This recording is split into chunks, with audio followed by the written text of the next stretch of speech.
Assalamualaikum and konnichiwa. Thank you for joining today's episode of Academically Speaking with me, Azaya. And today we are going to have a recap of second year in PhD. In my journal, I have a designated page that I will have my milestones and my achievements as well. And I make it a point to write it all down so that I can see all the things that I've done throughout the year and the things that I'm proud of and, milestones that I've reached. Sometimes they're not achievements per se, but, it's a milestone that you hit in life, and it's kind of good to think about it. First year of PhD was spent a lot of time not knowing what to do. Not really not knowing what to do, but if you watch a lot of other videos or read about PhD journeys, the first year is always full of confusion because you're still getting used to this kind of way of learning, this kind of, everything is up to you, everything is on your shoulders. You decide what you want to do it, how you want to do it, and it's all in your hands, so it can be very overwhelming, and you're very scared because you're just not sure if what you're doing is right. And moving on to second year is a bit better, I would say, in the sense that you know what you want to do already, and you kind of get a gist of what you like and what interests you.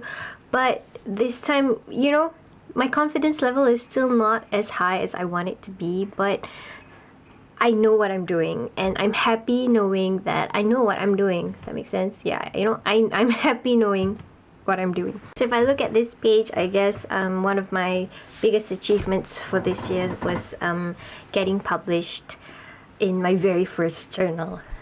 Yes, it took a whole year, and it's a paper that I've been working on since my degree, and I decided to try and get it published. And I was very happy because on the 3rd of May 2019, I got it published in the International Journal of Language Literacies and Translations. So, yay me! Yeah, one down, so many more to go. Yeah, I guess in an academic's life, that's one of the big things, because it's not easy, and having one in the bag is already yes, you can also see that I said that, yeah, I got accepted after 3 revisions. Thank God it was only 3 revisions, right? Yeah, okay.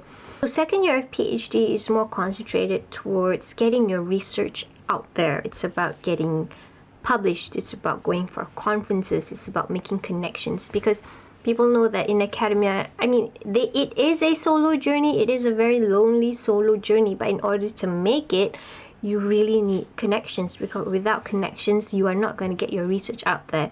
People are not going to know what you're writing about, and you can be writing about something so amazing, so, changing in your field, but if no one's going to read it, no one's going to find out about it, then it's not going to make a difference. So that's how I think I would sum up second year of PhD. I tried for 4 different journals this year. I got rejected at 3 different journals rejected me. I got accepted in another 2. So, like I said, you win some and you lose some. And then there was going to conferences. Going to conferences was interesting because you're very scared of what people, even especially for me, I was really scared about the comments that I was going to get if it wasn't logic or not sure. But instead, I was very happy to get a lot of good ones. And, that's what conferences are about, going out there, making connections. Something I'm still learning to do because, I can be very shy and not really know how to put myself out there as a researcher or as an academic, or saying, hey, I'm specialist on this subject. No, I don't know how to do that. I think another milestone I would like to highlight was completing my PhD fieldwork. Yeah, I really didn't think I would be able to carry it out because it required a lot of a lot of cooperation from students, and I wasn't really sure if they were going to be interested in participating. So I was really happy and really excited when they were all for it, and willingly came for my Japanese language classes. So being able to complete it is great, because now I have real data that I can work on. So yeah. And the biggest one, I think the biggest achievement, I would say, came as a surprise on the 18th of November, and that was, of course, when I was awarded the university fieldwork grant. Yeah, it's like my first grant. And it's so funny because I really thought I didn't get it, because I applied for this grant in May, and I was supposed to go for my fieldwork in August. So when I didn't hear back from them by July, I thought it was over, because usually they don't take that long, I guess. My husband took a grant, applied for a grant as well, and he knew in like 3 weeks the results. So I gave up when I was like, maybe I didn't get it, but I didn't hear anything from them. But then just that day that I was filming the other video on coming with me to university, Sensei handed out me a piece of paper and was like, hey, by the way, sorry it's a bit late, but I got this today. And I got the grant. And wow, like it was it's no words. There's no words coming out. That was how happy I was. I guess university grants is like, it's like kind of like an approval stamp. It's like an approval stamp that what you're doing is legit. People understand what you're doing. Like, hey, we support what you're doing. We think it's good. So here you go. Have the grant money. I mean, it's not really about the grant money. It's more about that recognition for me. Yeah, I was really happy to get that. So I guess that's the biggest one. That's the biggest achievement for 2019. I don't think anything else can top that. Maybe, I don't know. I guess year 2 of PhD would also be the year with the most anxiety.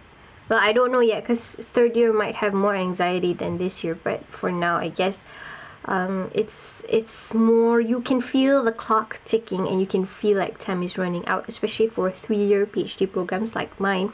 You have so much you need to do, you have so much to figure out in such a short amount of time, and if you don't if you miss a check mark, or if you miss something, then it's like, oh no, this is gonna extend my time, and like after that I'm it's difficult.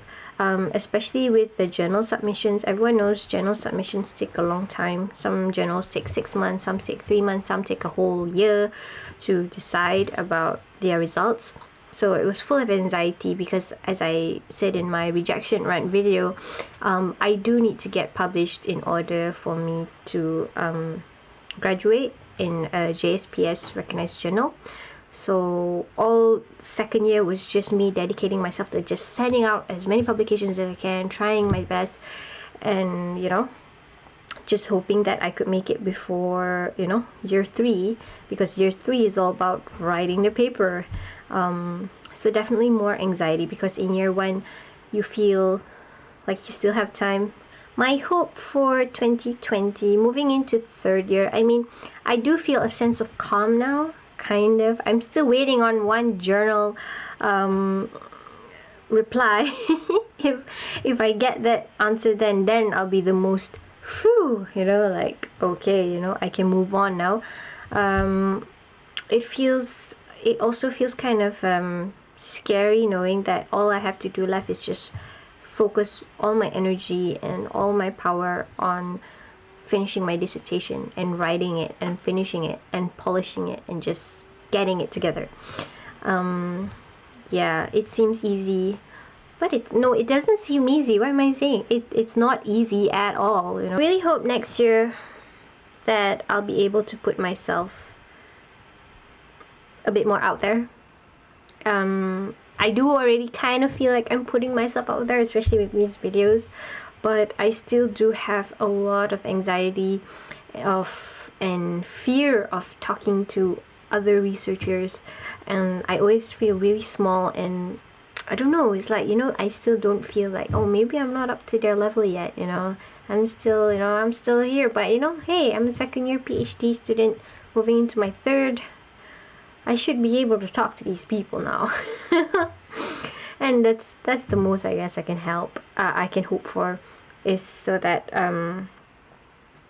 yeah, I can be more confident in my research and telling people about it. I even wrote here, starting this YouTube channel as one of my not achievements, I guess it's a milestone, right? Yeah, maybe it's a milestone. Yeah, probably a milestone. Okay, messy video, but hey, such is life. Thank you so much for tuning in today. Do let me know if there's anything else that you would like to know about being a student in Japan, and I'll see you guys next year. Bye. Assalamualaikum.